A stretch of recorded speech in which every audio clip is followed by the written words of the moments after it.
Salut à tous et à toutes et bienvenue pour une nouvelle vidéo tuto peinture sur comment peindre des socles impériales, donc des socles issus d'impression 3D. Donc je remercie encore une fois la personne qui m'a imprimé ces socles. Donc vous avez le site en question, donc soit par le biais d'une connaissance ou si vous avez une machine. Voilà les fichiers en question, donc bien sûr c'est payant, mais après vous avez accès bien sûr à toute la gamme et franchement c'est très intéressant et ça fait des chouettes socles impériales pavés avec, avec un petit peu de gravat, etc. et puis des signes de l'Inquisition.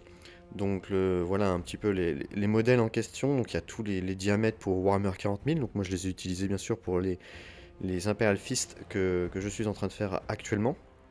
Donc voilà, vous avez deux possibilités, soit les imprimer en socle classique, soit en petite disquette que vous collez par-dessus les socles. Moi c'est la deuxième solution, c'est celle-ci que j'ai fait, pour la simple et bonne raison que déjà c'est forcément moins coûteux en résine.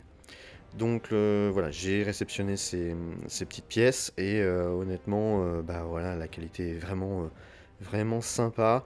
Donc il va y avoir un petit travail forcément comparé à un socle classique. Il va falloir faire un travail de préparation et du coup bah, ça commence par un petit ponçage en dessous pour planifier le tout au maximum.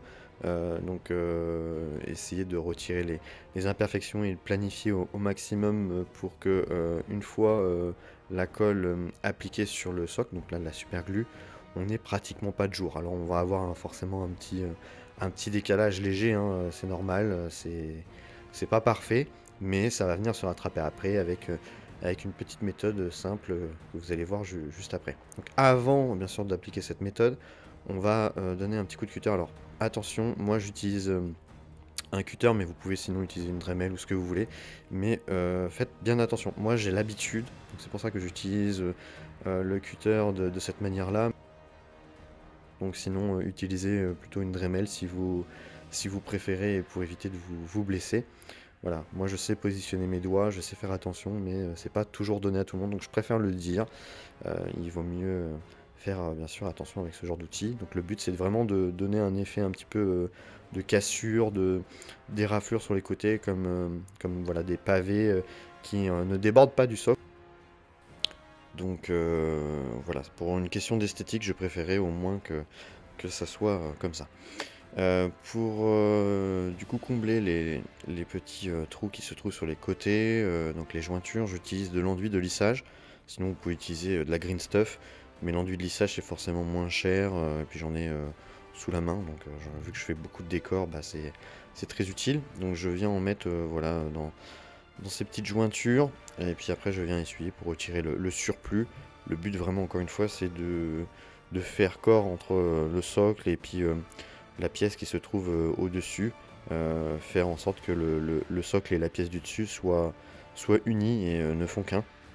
Donc voilà, un petit nettoyage proprement, et puis hop, après on pourra passer à l'étape de la peinture avec des méthodes simples et efficaces, mais bien sûr il faut attendre que le tout est bien séché, bien évidemment.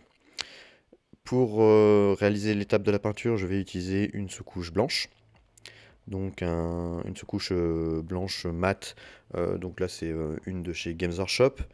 Et je vais appliquer un speed paint, donc du Bonimeter, donc speed paint 2.0, que je vais appliquer en dose minime, sans trop d'excès sur ce socle. Le but c'est vraiment que ça atteigne vraiment tous les creux, tous les détails, et puis ça va venir faire une couleur plutôt sympa. Alors pour l'instant ça paye pas de mine, mais vous allez voir qu'après séchage ça change légèrement de couleur je trouve, et c'est plutôt sympa. Là ça ressemble un petit peu à un marronné, un Agrax Chain, mais ça se ressemble plus à une couleur hausse après séchage complet, et là on le voit, ça a légèrement modifié, ça a un côté moins brillant, et je trouve ça très sympa.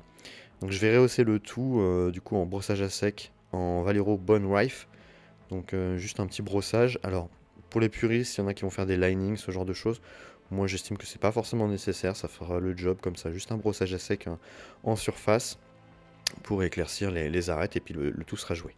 Je vais utiliser de l'ocre marron foncé pour faire un côté terreux dans certaines zones. Donc je viens en appliquer en fait avec le pinceau, donc pas entièrement, vraiment dans des zones ciblées pour imiter un effet un peu de terre, histoire de, voilà, de donner un petit peu de contraste.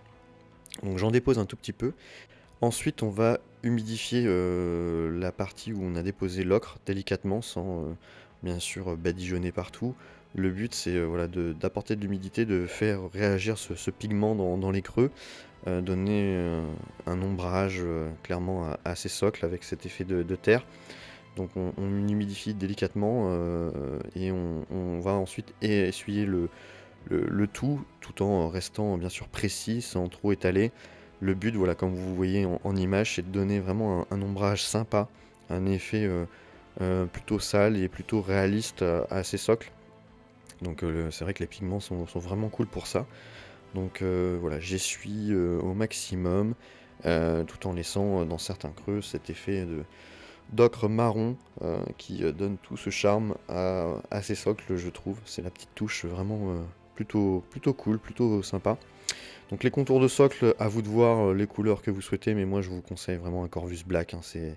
C'est mon choix préféré pour ce genre de socle, un noir mat qui va vraiment pas prendre le dessus sur la couleur principale du socle et qui va être discret et qui se rapproche bien sûr de la couleur du socle classique. Donc un noir plutôt sympa. Et pour finir, du Blood for the Blood God si vous avez envie de rajouter des petites touches de sang délicatement, voilà, avec une petite éponge et puis une petite pince. On vient tapoter à droite à gauche juste pour mettre 2-3 petites gouttes. Et le tour est joué. Voilà le résultat. Donc j'ai fait tous mes socles comme ça avec cette technique. Donc vous voyez, ça rend très très bien pour ma petite troupe d'Imperial Fist. Donc après vous pouvez vous coller vos figurines ou les aimanter comme vous voulez sur vos socles. Donc voilà, des méthodes simples et efficaces. J'espère que ce tuto en tout cas vous a plu. Ce n'est pas compliqué, c'est facile, vous voyez, hein, de faire des socles. Encore une fois, avec la chaîne Hobby Figurine, vous avez des techniques abordables. Donc si vous avez aimé la vidéo, n'hésitez pas à liker, partager, commenter, à nous soutenir si vous le souhaitez sur Tipeee. Le lien est dans la description. Et quant à moi, j'ai plus qu'une chose à vous souhaiter. Bonne peinture, bon jeu et à bientôt.